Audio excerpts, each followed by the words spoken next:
Hi, this is Dibya Prakash, and I'm really sorry that I could not attend the conference physically.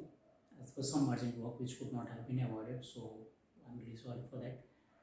But I really thank to the organizers that they allowed me to send the video so that my talk can be shown there. So I'm really thankful. So let's begin with the presentation. So the topic for discussion we have is dosimetry in nuclear medicine. That's the rationale, the expertise, and the resources.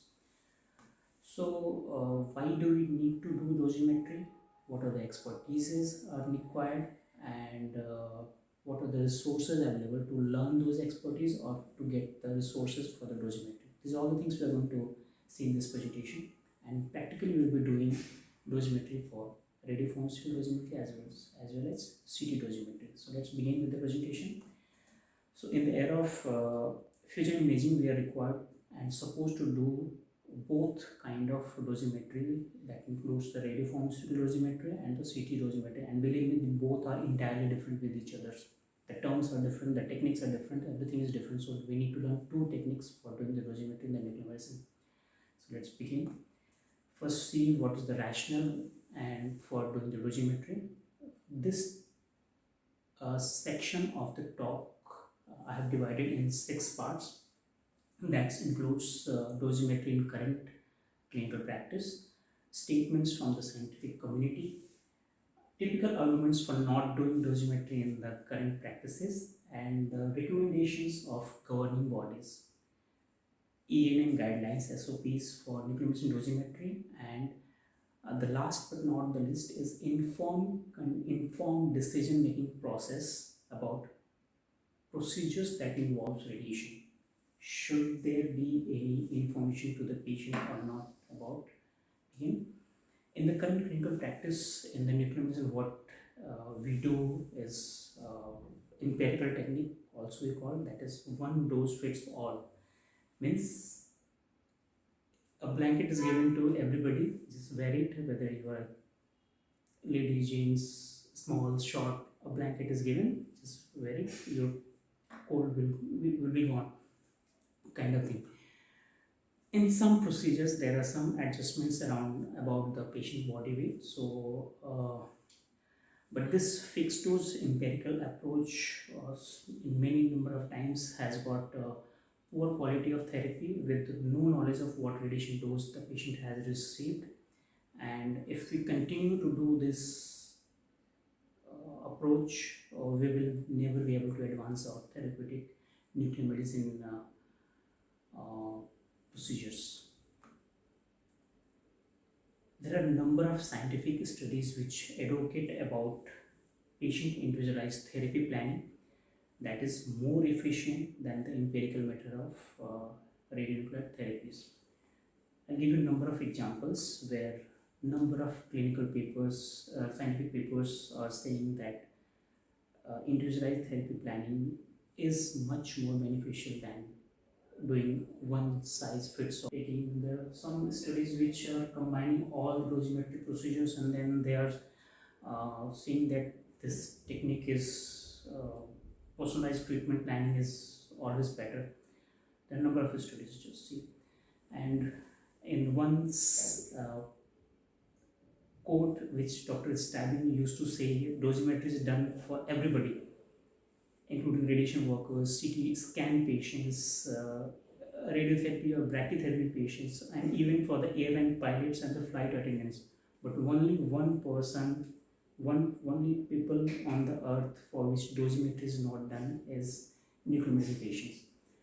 So this statement he keeps on saying in number of conferences, and he has written in his book also. So there are typical arguments which are there for not doing dosimetry, that includes performing such calculations are difficult, expensive, and require too much of efforts. No personalized method exists for performing individualized dose calculations, and methods vary significantly among different institutions. Dose calculations made to date have had poor success in predicting tissue response. These all the arguments has been typically compiled by these great people, Siegel, Slavin, and Gray, and they have answered those questions and proved scientifically that these arguments are wrong. And this is again, it is mentioned in the Dr. Slavin book, which was published in 2017. What European Union and the Euratom directives are saying about dosimetry is for all medical exposures of patients for radiotherapeutic purposes, exposures of target volumes shall be individually planned and their delivery appropriately verified, taking into account that doses to the non-target volumes and tissue shall be as low as reasonably achievable and consistent with the intended radiotherapeutic purpose of exposure. And here they say radiotherapeutic means pertaining to radiotherapy, including nuclear medicine for therapeutic purposes. Okay, so and they clearly state that nuclear medicine treatments cannot be considered different from external beam radiation therapy and should be planned and verified individually through dosimetry of target and non-target volumes. Means they are making it compulsory for each patient. It should be personalized treatment planning and should be optimized and delivered with reasonably low doses but not so low so that the effect cannot take place for the therapies. So it is compulsory as per European Union directives.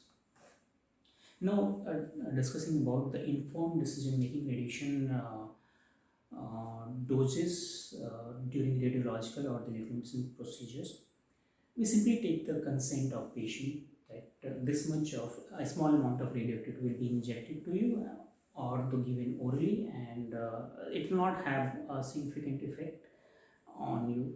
But we never try to inform to the patient that this procedure, if you are going through, then this much of radiation dose has been given to you. So should not be any clarity to the patient, or should not be informed to the patient that suppose the Tata is doing whole body PET CT in this much of dose and the AIMS is doing this much of dose. So should it not be there? At least for the patients,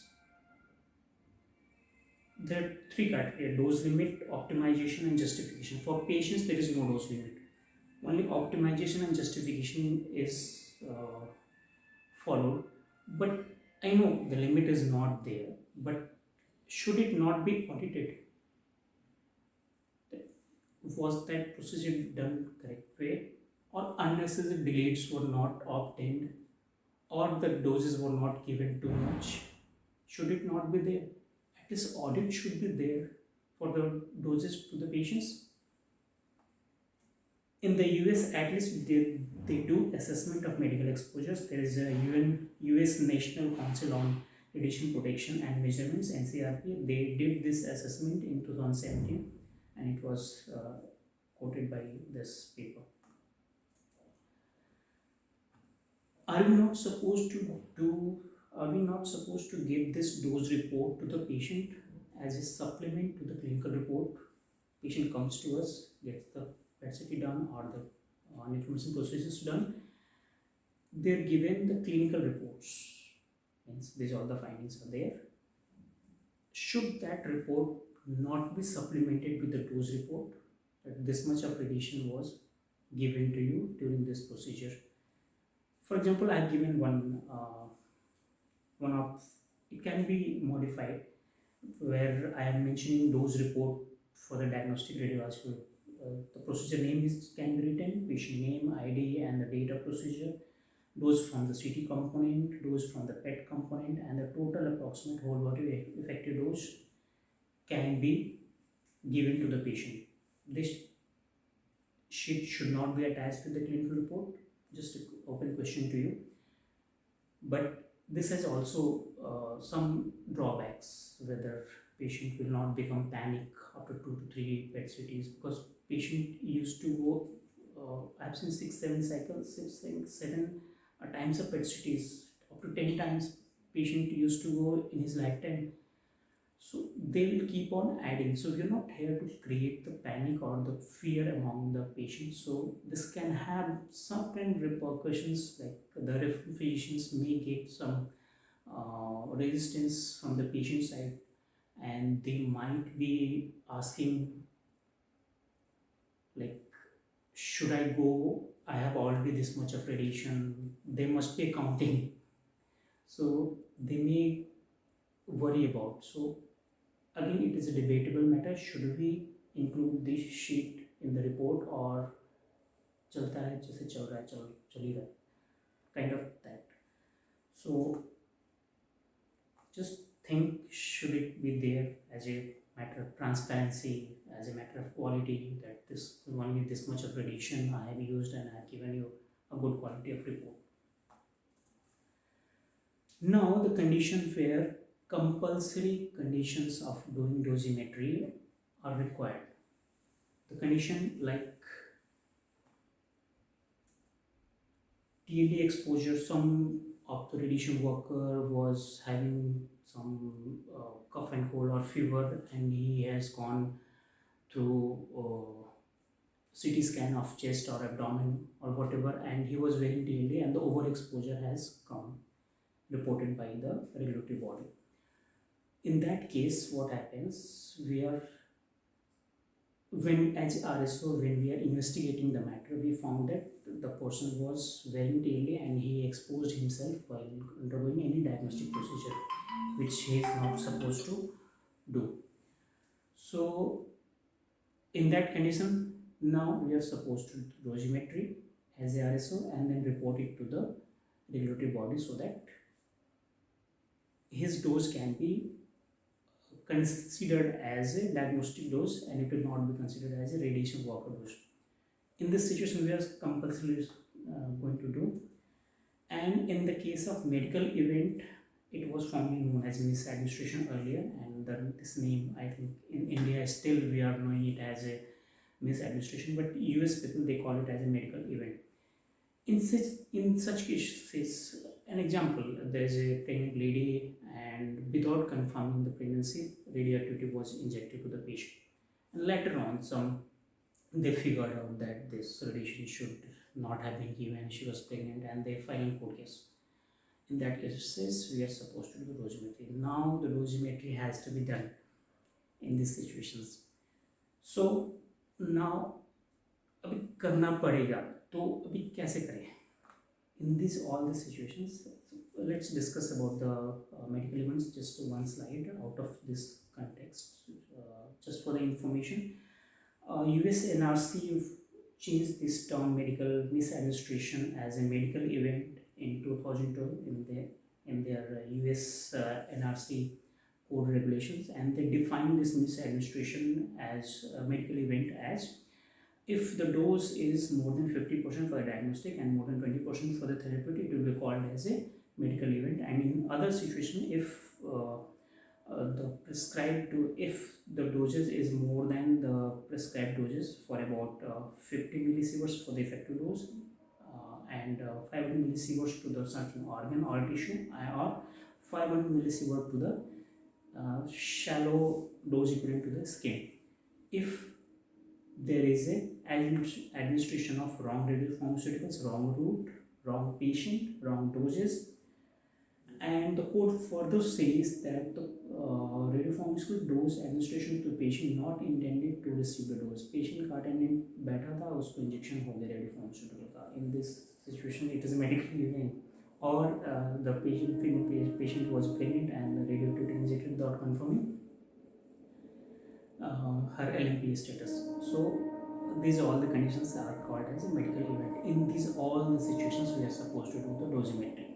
So now, how to do the dosimetry? Now we need to be, because in routine practice we don't do the dosimetry, so we don't know how to do the dosimetry. So abhi karna hai to kaise karna hai? And there are two things: radiopharmaceutical dosimetry and the CT dosimetry also. Both.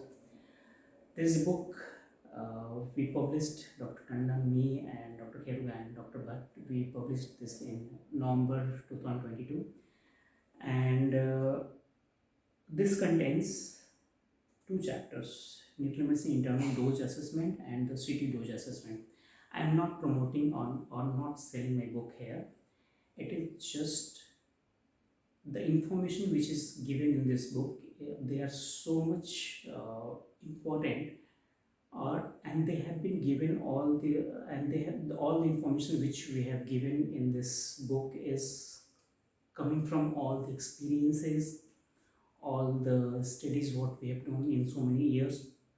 We combine all these things in this book and then we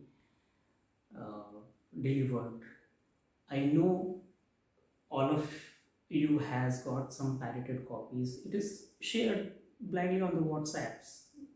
It cannot be more than that. So it is already shared on the WhatsApps. So as an author it pains, but we can't do it. मुझे खुद खरीदना हो तो I will not buy such an expensive book. So it's okay, but I'm not selling it because I know you all have, and I know that no one has read that book also. Until unless it is not an RSA exam for someone. So professionals, they're not reading, but they're keeping that. So I'm not selling here. But this book has got such an important things that all the nuclear dosimetry and the CT dosimetry both has been explained with example. So certain things, and I started this online course on nuclear medicine dosimetry where Dr. Statin himself is teaching this course, and he has simplified the dosimetry so that everybody can understand and they can do. Again, I am not selling this course here because when Dr. Stabin and we were planning about this course, he said this course is being sold in United States about $600, so we can keep those prices here. So I said $600 means it's 40,000 rupees. No one is going to buy this course. So I said let's keep it 5,000, not more than that. So I kept the price 10,000 and then introductory offer of 50% discount, and then the charges are 5,000 only. Most of the content, most of this 5,000 goes to him. Only small amount comes to me, so that is not going to change my monetary conditions a lot. If 10 people or 5 people or 100 people, if they are buying, so I'm not selling again. This you should go if you wanted to learn the dosimetry. So do it for yourself, not for me. Okay. So now the dosimetry we are going to do. So we have to know about the absorbed dose, units and all. So absorbed dose is energy absorbed per unit mass, D by dm. These all things we have all been studying in our courses. Unit is gray, ergs, rats, or these all things. So I'm quicker in this slides. And for absorbed dose calculations, we need to have three things: radiation characteristics of administered radionuclides, anatomy for which dosimetry is being calculated, the biokinetics of radiopharmaceuticals. These are the factors: mass of the organs, radioactivity administered, these are the things, mode of decay, yield, nuclear transformation, these are the things we are supposed to have, and then do the dosimetry. Now, if we assign the numerical values to all these components, we get this equation. Now this is scary. This much of maths calculation, and it takes hours and hours if we do it manually. So people try to simplify this. There are three systems for dose assessment. They try to simplify. First one is the MIRD, which is a committee formed by SNMMI. There is a ICRP method, and there is a radar method. There are three methods are there. So MIRD, they're publishing pamphlets since 70s. So number of publications they have given, and the last publication they gave in 2016, and there is no publication after the 2016 publication. So in 2009 publication of pamphlet 21, they gave the dose formula of summation of A into S, and ICRP something else they give for H50T. For the number of years they have been giving this formula H50T 1.6 into 10 power minus, like that UC kind of thing. But in 2015 they realized that okay, let's agree with the MIRD and give this formula. So they agreed with that MID formula and then they given this formula. But still some digits, some alphabets they have been changing. Now coming to the radar method, they give some decay factor, some dose conversion, dose factors, and you just need to calculate the NS, means the time activity curve you need to find, and then cumulative activity you just need to find it and multiply with the decay factor. If you mail it to Dr. Steven, you ask for any decay factor or the dose factor, I think he calls. So you ask for any dose factor, he gives you on the mail. You just need to find cumulative activity, right? And this OLINDA software is based on this radar technique only. This is about the MID techniques, which was last published in their annual reports also in 2018. So it is almost on the, seems like it is almost on the closure. Now there are some complicated methods, so we need to have software or the codes for the dosimetry, and the popular softwares are OLINDA, and there are some more, as because the manual calculations will be very lengthy, and that will require a lot of man hours. Other softwares are Dose 3D, others also mentioned here, Planet Dose from the Rogisoft, MIMS, Ajit sir, MIMS also I am mentioning here. So MIMS software is also there, and these softwares will require 3D anatomical data from CT and MR, and then they will fuse it with the SPECT and PET data, and they will give it a dose. There are certain free tools which are available for dosimetry for the diagnostic purpose, because in the diagnostic nuclear medicine the amount of activity used is very small. So if there are errors, so there is not too much of worriness. So they give some free tools from the SNM side, where we just need to put the injected activity and then they give you effective dose. There is a radar website. They also, if you put some activity and choose the Radiopharmaceutical, they give the doses, effective doses, and doses to the critical organs, and they also give the statements which I was talking about, the consent, informed consent. So they give like this much of background activity you might have got during these many days. So they just, for the correlation to the patient, so they give this statement from their website. So now we need to just calculate the cumulative activity, means the area under this curve of time activity curve, and to calculate this we need to have data points. When I was summarizing all the things, I read many things, means give me exact numbers of how many data points we are supposed to have. In none of the literature it is clearly stated that this many of data points are needed. People say 3 to 5 effective half-lives. Effective half-lives, how will I come to know if I'm going to draw the curve now? How do I know the decay pattern? How do you know the clearance of that person? So just to have a thumb rule, we can say, is scan the patient for one physical half-life. If it is ideal, scan it for 8 days. And you should be having 3 to 5 data points in between. The first data point we can have it on the day of administration, and the last data point you can have it on the 8th day. If you're having 3 data points in between, you can take, or if it is 5, you can divide it over the period of time. But first and last is fixed, and 3, 2, 4, 6, 8 kind of that you can take number of data points, scans, and then you can get that nice curve of time activity curve. So we are done with the radiopharmaceutical dosimetry. Now we will be learning about the CT dosimetry. This kind of dose reports we get from the machine when we do CT scans. This is the dose report which we get. This is the first one is of vertex to mid-thigh protocol from the 16 slice PET-CT machine. The next dose is from eye to thigh plus brain protocol is there, and the third is triple phase, which goes from vertex to thigh protocol, triple phase again.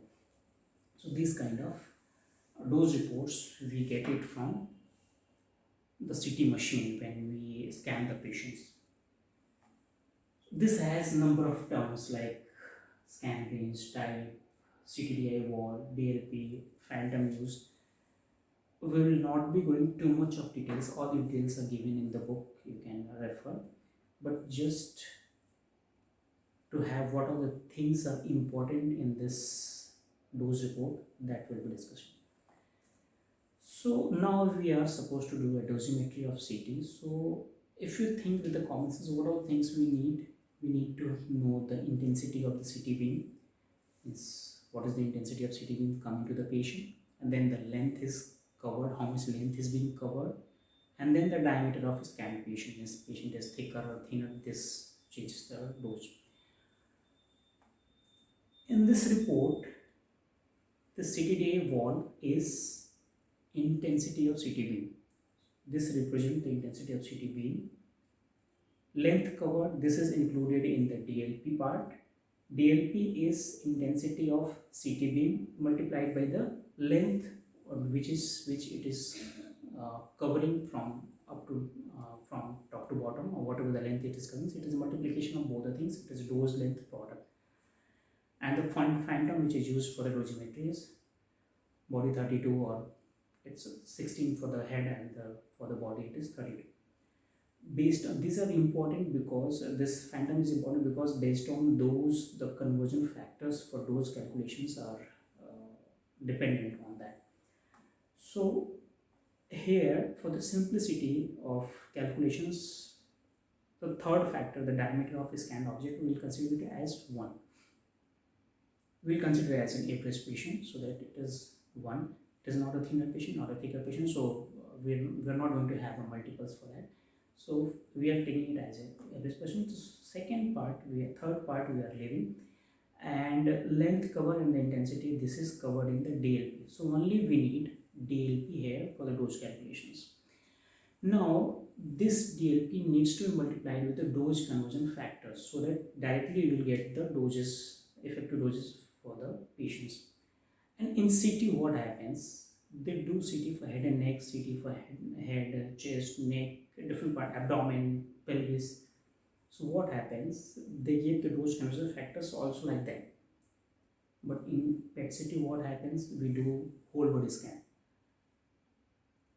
So look for those conversion factors. I have to search a lot of literature, and I found this literature in 2011 paper of Huda et al. And I got this whole body dose conversion factors for 16 cm diameter phantom and 32 cm diameter phantom both. So now we have dose conversion factors and we have DLP. If we simply multiply these, we can get the effective doses.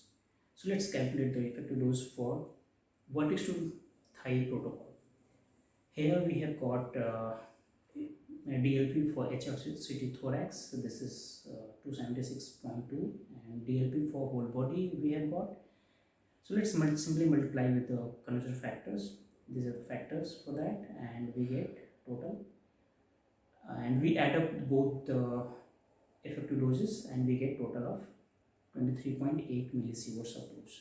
Now we are calculating for eye to thigh plus brain protocol, and now see the doses has increased to 25.4.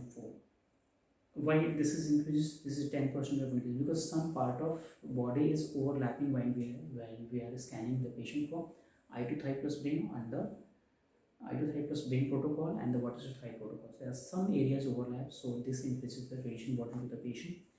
And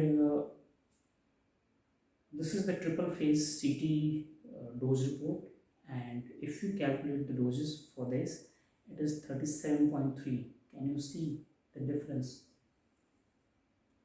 It is almost more than 1.5 times than the other city protocols. So now you understood why we are supposed to avoid the unnecessary delayed scans, which many people go for that. So we have been calculating, but this is not the exact method or the gold standard method for calculating effective doses. The gold standard for this is Monte Carlo data. They use it for Monte Carlo data sets, and they use tissue weighing factors that is specified by the ICRP. And the second method is this again, DLP multiplied with the post-exposure factors. So with these two, we can calculate the CT effective doses. So the gold standard method, there is a Excel sheet which is called as a impact CT patient dosimetry calculator. This can be downloaded free from the online, and the codes can be obtained from this UK government by mailing on this mail ID. Right? Thank you so much. Hope this will be an informative presentation to you all. Thank you so much.